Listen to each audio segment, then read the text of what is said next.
कोई मजाक नहीं कह रहे। 12 बजे रात को आते हैं शून्य निकाल डालने के लिए और अफसर ने मजाक बना के रख दिया है, जवाब नहीं देंगे।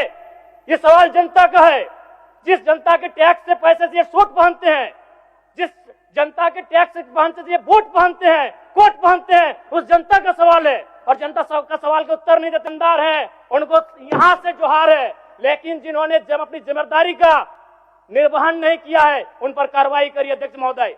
और बिल्कुल बड़े शर्म और दुर्भाग्य की बात है कि जिस राज्य का युवा, जिस राज्य का भविष्य स्कॉलरशिप नहीं मिलने से परेशान है, हताश है, उस राज्य के विधायक 4 करोड़ 32 लाख के आवास में रहेंगे। ये कितना बड़ा दुर्भाग्य की बात है। आज आंदोलनकारी लगातार अपनी आवाज को बुलंद कर रहे हैं, जिन्होंने अपने लहू से इस राज्य को सींचा, अपने खून से इस राज्य को बनाया, आज जो 3,500 का पेंशन प्राप्त कर रहे हैं। और जिस राज्य के मंत्री 6 करोड़ के आवास में रहेंगे और उस राज्य के आंदोलनकारी सम्मान नहीं पाएंगे जिन्होंने लहू से राज्य बनाया है, यह अभी दुर्भाग्य का विषय। अध्यक्ष महोदय, अगर बालू की बात करें तो वो तो सरेआम है, सब अपनी आंखों से देखते हैं। 1-2 अधिकारी ईमानदार होंगे तो भाई उनको जोहार होगा। बाकी अगर कोई भी बालू ट्रैक्टर, विशेषकर ट्रैक्टर से बालू की ढुलाई होती है तो हमें लगता है एक बालू गाड़ी 3-4 थाना क्षेत्रों से पार होता है और कोई थाना प्रभारी ऐसा नहीं है जिसका मंथली पर महीने का इनकम 3 लाख से 5 लाख रुपए केवल अवैध बालू से हो रहा है। अतः सरकार को मैं मानता हूं कि सरकार का खजाना खाली है, तो अगर खाली है तो इस प्रकार अगर लूट की छूट होगी, जो सरकार के खजाना में आना चाहिए था वो थाना प्रभारी के जेब में जाएगा, वो पदाधिकारियों की जेब में जाएगा। तो इसी प्रकार हम लोग छात्रों से कलेक्शन करेंगे। अध्यक्ष महोदय, एक दिन झारखंड राज्य में 1000 अवैध गाड़ियों का निकासी होता है।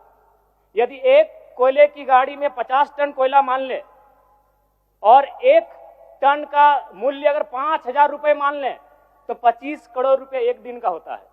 अगर 365 से गुना करते हैं तो 9,125 करोड़ रुपए होता है अध्यक्ष महोदय, यानी लगभग 9,000 करोड़ रुपए, जो कि आपके अनुपूरक बजट से ज्यादा होता है। यानी कोयलांचल से इतनी अवैध मात्रा में कोयला का कारोबार हो रहा है, अगर उस पर सरकार नियंत्रण कर ले तो आपका एक अनुपूरक बजट के बराबर वो राशि होती है, वो राजस्व आपको फायदा होगा। अध्यक्ष, माननीय सदस्य जयराम कुमार महतो। धन्यवाद अध्यक्ष महोदय। कटौती प्रस्ताव के पक्ष में मेरा सवाल बजट बनाने की प्रक्रिया पर है। जब विभागों ने 13,400 करोड़ रुपए का मांग किया है तो फिर मात्र 7,721 करोड़ का बजट क्यों लाया गया? सबसे बड़ी बात, 8 महीना बीत जाने के बाद भी मात्र 42% राशि खर्च हो पाया है, तो फिर अनुपूरक बजट की आवश्यकता ही क्यों? और कहीं ऐसा सच तो नहीं कि सरकार का खजाना खाली है? और यदि सरकार का खजाना खाली है तो सरकार राजस्व प्राप्त करने के लिए क्या कर रही है? अध्यक्ष महोदय, जमीन की रजिस्ट्री में करोड़ों अरबों का राजस्व हानि हो रहा है। किसी जमीन की कीमत यदि 1 करोड़ होता है तो कागज में दिखाया जाता है 25 लाख। सरकार को राजस्व मिलता है 25 लाख पर और काला धन का इस्तेमाल होता है 75 लाख पर। महोदय, अगर मेरी बात पर आपको संदेह है तो किसी भी इस राज्य में अगर किसी भी बड़ा भूखंड, एकड़ों का भूखंड अगर उसका खरीद बिक्री हुआ है तो आप उसकी एसीबी के माध्यम से जांच करवा लें, दूध का दूध और पानी का पानी हो जाएगा। और चोरी साफ नजर आया है अध्यक्ष महोदय, कई आईएएस अधिकारी जेल की यात्रा कर चुके हैं।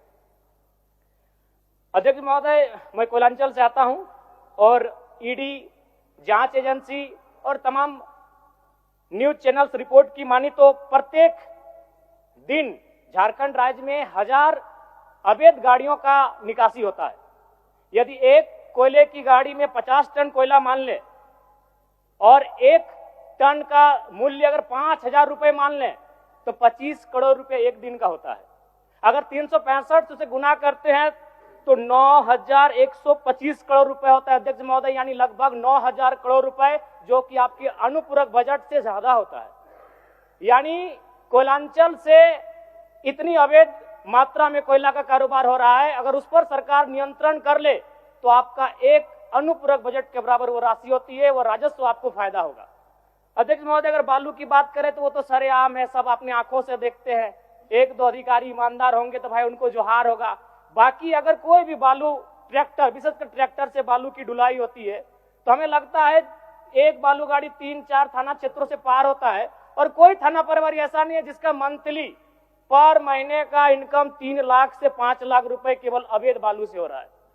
अतः सरकार को मैं मानता हूं कि सरकार का खजाना खाली है, तो अगर खाली है तो इस प्रकार अगर लूट की छूट होगी, जो सरकार के खजाना में आना चाहिए था वो थाना प्रभारी के जेब में जाएगा, वो पदाधिकारियों की जेब में जाएगा। तो इसी प्रकार हम लोग छात्रों से कलेक्शन करेंगे अध्यक्ष महोदय। अब इसको भी झूठ मत कहिएगा, अखबार में दिया था कि जैक ने 35% 10th और इंटर का शुल्क बढ़ाया। मैट्रिक का शुल्क था 980, शुल्क कर दिया गया 1180।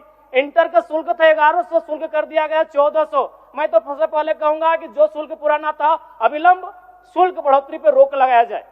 अध्यक्ष महोदय, आज छात्रवृत्ति नहीं मिला है छात्रों को।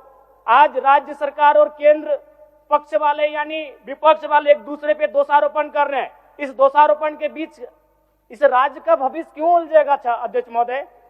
आज 2 वर्षों से छात्रवृत्ति नहीं मिल पाई है, इसका निराकरण होना चाहिए। और बिल्कुल बड़े शर्म और दुर्भाग्य की बात है कि जिस राज्य का युवा, जिस राज्य का भविष्य स्कॉलरशिप नहीं मिलने से परेशान है, हताश है, उस राज्य के विधायक 4 करोड़ 32 लाख के आवास में रहेंगे। ये कितना बड़ा दुर्भाग्य की बात है। आज आंदोलनकारी लगातार अपनी आवाज को बुलंद कर रहे हैं, जिन्होंने अपने लहू से इस राज्य को सींचा, अपने खून से इस राज्य को बनाया। आज वो 3,500 का पेंशन प्राप्त कर रहे हैं, और जिस राज्य के मंत्री 6 करोड़ के आवास में रहेंगे और उस राज्य के आंदोलनकारी सम्मान नहीं पाएंगे जिन्होंने लहू से राज्य बनाया है, यह अभी दुर्भाग्य का विषय। अध्यक्ष महोदय, अध्यक्ष महोदय, चाहे मान्य सदस्य सबको एक्स्ट्रा टाइम मिला है, नहीं, संक्षिप्त करिए आप। चलिए ठीक है। अध्यक्ष महोदय, बड़े सौभाग्य से हम 2 मंत्रियों के बीच में आते हैं। 32 और 34 दोनों साथ बैठे हैं, हमेशा यूं ही साथ बैठे हैं, हमारी शुभकामनाएं।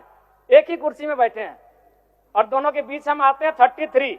एक बार भी मंत्री महोदय मेरे विधानसभा में गए नहीं। क्यों नहीं गए? योजना ही नहीं है, इनका दोष नहीं है। मेरे विधानसभा में कोई नई योजना, किसी के विधानसभा में मंत्री पद का कार्य क्या है? सिर्फ अपना विधानसभा नहीं होता है, कम से कम साल भर हो चुका है। एक विधानसभा तो इनको विजिट करना चाहिए था, अपने पड़ोस के जिले को तो विजिट करना चाहिए था। तो ये तो सच्चाई है अध्यक्ष महोदय। दूसरी बात, आलिम फाजिल की परीक्षा जैक द्वारा संचालित होती है, किंतु वर्तमान में सहायक आचार्य की नियुक्ति में प्रमाण पत्र की वैधता को खत्म कर दिया गया है। और सबसे महत्वपूर्ण बात अध्यक्ष महोदय, जैसा कि अखबार के माध्यम से हम सभी ने पढ़ा कि विभाग सवालों का उत्तर नहीं दे रहा है। अध्यक्ष महोदय, शून्यकाल में कल रात्रि 12 बजे नीरा मैडम और मंगल कालिंद्रा का झगड़ा हो गया। एक दिन राजा साहब और हमारी गाड़ी का टक्कर हो जाता, इतना रफ्तार में आए, बोले कि राजा साहब को तो शून्यकाल डालने नहीं देंगे, इनसे पहले हम जाएंगे। अध्यक्ष महोदय, ये कोई मजाक नहीं कह रहे। 12 बजे रात को आते हैं शून्यकाल डालने के लिए और अफसर ने मजाक बना के रख दिया है, जवाब नहीं देंगे। ये सवाल जनता का है, जिस जनता के टैक्स से पैसे से ये सूट पहनते हैं, जिस जनता के टैक्स से पहनते से ये बूट पहनते हैं, कोट पहनते हैं, उस जनता का सवाल है। और जनता का सवाल का उत्तर नहीं देते है, उनको यहां से जोहार है। लेकिन जिन्होंने जब अपनी जिम्मेदारी का निर्वहन नहीं किया है, उन पर कार्रवाई करिए अध्यक्ष महोदय। 12 बजे रात को हम लोग सवाल डालते हैं। चलिए मान्य सदस्य। अध्यक्ष महोदय, अंतिम में कंक्लूड कर रहे हैं। कंक्लूड कर रहे हैं समीर कुमार महंती। चलिए आपका समय समाप्त। समीर कुमार महंती।